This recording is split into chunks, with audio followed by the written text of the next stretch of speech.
Hey guys, this is Evan from EzOrigami, and today I'll be teaching you how to fold an Origami Pyramid Star designed by Usman Rosyidhi.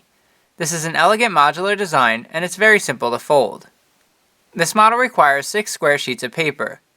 Each unit is folded from 1 square, and I recommend using 3-inch squares to fold the units. Using 3-inch squares will result in a star that is 3 inches wide. I'm going to be using larger paper with color on one side and white on the other, just to make it a bit easier to follow along. But you can also try using paper with color on both sides for some really interesting results. And we're going to start with our first square with the white side up. And then we're going to fold in half vertically. So take this right edge and fold it over to the left edge. Align the corners and the edges. Then make your crease. And then unfold. And now we're going to fold up this bottom right corner and align it with the crease that we just made. So we're going to do that by pulling the bottom right corner over to the left. And once that corner is aligned with the vertical crease, then we also want to make sure that this colored edge comes to a point at this bottom left corner here. So you may have to slightly adjust the paper, but once both of those points are aligned, then you can make your crease. And then we're going to fold in half vertically once again. So take this right edge and fold it over to the left edge. And once both edges are aligned, then you can make your crease. Then you can turn the paper over. And now we're going to align this top edge with this right edge. And we're going to do that by pulling down the top of the model, and we want to pivot from this top right corner here. So basically we want both of those edges to align on this right side, and once they're both aligned, you'll see that the new crease that you're creating will align with the colored edge underneath. So you can make your crease.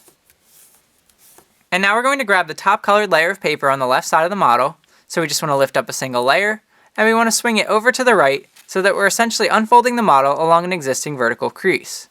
And now we're going to fold up this right edge and align it with this diagonal edge on top.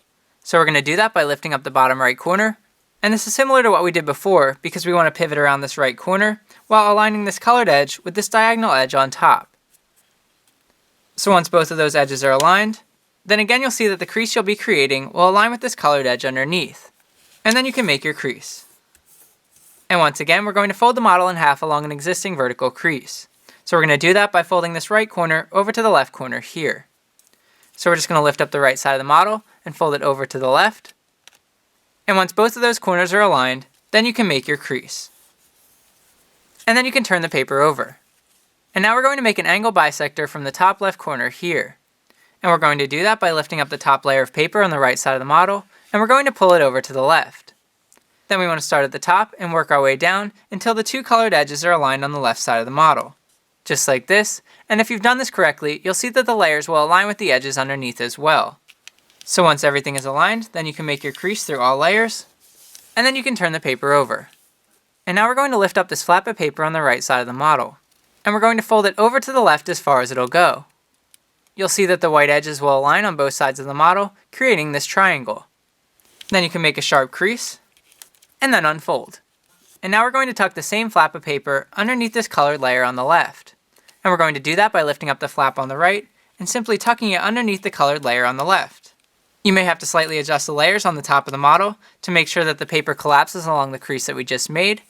But once everything is aligned, then you want to slightly rotate the model so that this small white edge is now held vertically.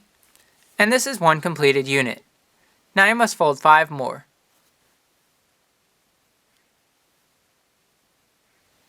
And once you've folded all 6 units, you're going to need 2 to start the assembly. Then, look at one, and you'll notice that it has a flap on the right side, and it also has a pocket underneath this white layer here in the middle. And once again, we want to take our second unit, and we want to slightly rotate it so that the colored edge is now held vertically. Then we want to slide the flap on the right side of the first unit, inside of the pocket on the middle of the second unit. So we're going to do that by lifting up both units, and then we carefully want to bring them together like this. Again, making sure that the first unit's flap goes inside of the pocket on the middle of the second unit. So you just want to slide both units together as far as they'll go. And you'll want to adjust the units until these small white edges come to a point at the center of the model here. And from here we're going to turn both units over.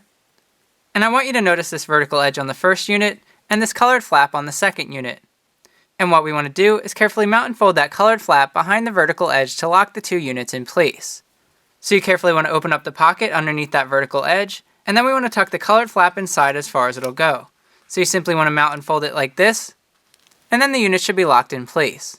Then you can turn the paper over and slightly rotate the model so that the second unit is now held on top, and now you've connected 2 units. And now we're going to add a third unit the same way. Again, we want to start by slightly rotating the third unit so that that colored edge is held vertically. And then we want to insert the second unit's flap inside of the third unit's pocket. So we're going to do that by lifting up all 3 units. And then we carefully want to bring the second and third units together like we did before. Again, making sure that the second unit's flap goes inside of the third unit's pocket. So just slide the second and third units together as far as they'll go. And you may need to slightly adjust the units to make sure that these small white edges come to a point at the center of the model here. And once you have that, then you can turn the paper over. And again, you'll notice this vertical edge on the second unit and this colored flap on the third unit. So if you open up the pocket underneath that vertical edge, then you can simply mount and fold that colored flap underneath just like we did before. And you want to tuck that colored flap inside as far as it'll go. And you'll see that the new crease will align with that vertical edge. And now that you've locked the second and third units in place, then we're going to turn the model over, and we're going to slightly rotate it so that the third unit is now held on top. And now we're going to add a fourth unit the same way. Again, you want to start by slightly rotating the fourth unit so that that colored edge is held vertically. And then we carefully want to bring the third and fourth units together, again making sure that the third unit's flap goes inside of the fourth unit's pocket just like we did before. So just slide the third and fourth units together as far as they'll go. And you want to adjust the units to make sure that they all align in the middle.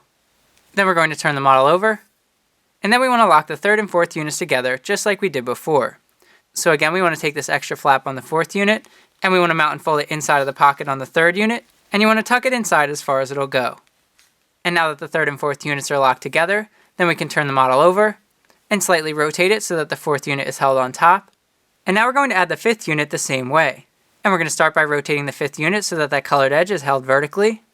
And then we want to bring the fourth and fifth units together, again making sure that the fourth unit's flap goes inside of the fifth unit's pocket. So just push the fourth and fifth units together as far as they'll go. And again, you may need to slightly adjust the layers to make sure that all of the units align in the middle. And once the fifth unit is aligned, then you can turn the paper over. And then we want to lock the fourth and fifth units together. So again, we want to take this colored flap on the fifth unit, and we carefully want to mount and fold it inside of the pocket on the fourth unit. And we want to tuck it inside as far as it'll go. And you'll see that the new crease will align with this vertical edge as well. And once you've locked the fourth and fifth units together, then you can turn the paper over and slightly rotate the model so that the fifth unit is on top. And then we're going to add the last unit the same way. And we're going to start by rotating the last unit so that the colored edge is held vertically. And then we carefully want to bring the fifth and sixth units together, just like we did before, by inserting the fifth unit's flap inside of the sixth unit's pocket. So we just want to bring the fifth and sixth units together as far as they'll go, and then again adjust the units so that they align in the middle. But before we turn the paper over, we need to complete this pattern on the front. And we're going to do that by inserting the sixth unit's flap inside of the first unit's pocket that's now hidden underneath. And we're going to do that by lifting up this flap here on the sixth unit, and I find it easiest if you slightly separate the first and the last units just to give you enough space to insert the sixth unit's flap underneath this colored layer here on the first unit. Once the units are far enough apart, then you carefully want to tuck the sixth unit's flap underneath that colored layer on the first unit, just like this. And then you can continue to bring the first and the last units together, just like we've done with all of the other units. And you may need to make some more adjustments to make sure that all of the units come to a point at the middle of the model.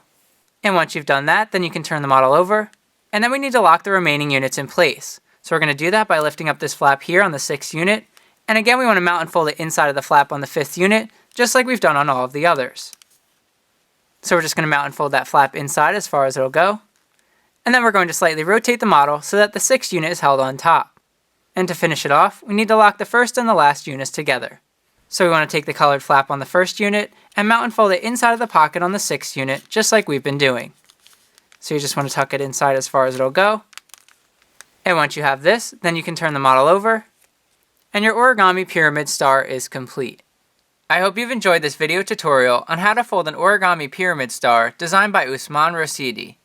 Feel free to upload photos of your completed model to the YouTube gallery on my website to be featured here in my next video, or simply upload your photos to Instagram with the hashtag EzOrigami to be featured here as well. Also, be sure to check out Usman's Instagram for more of his impressive work. I'll post a link in the video description below. And if you like this video, please give it a thumbs up or leave a comment below. I'd love to hear what you think.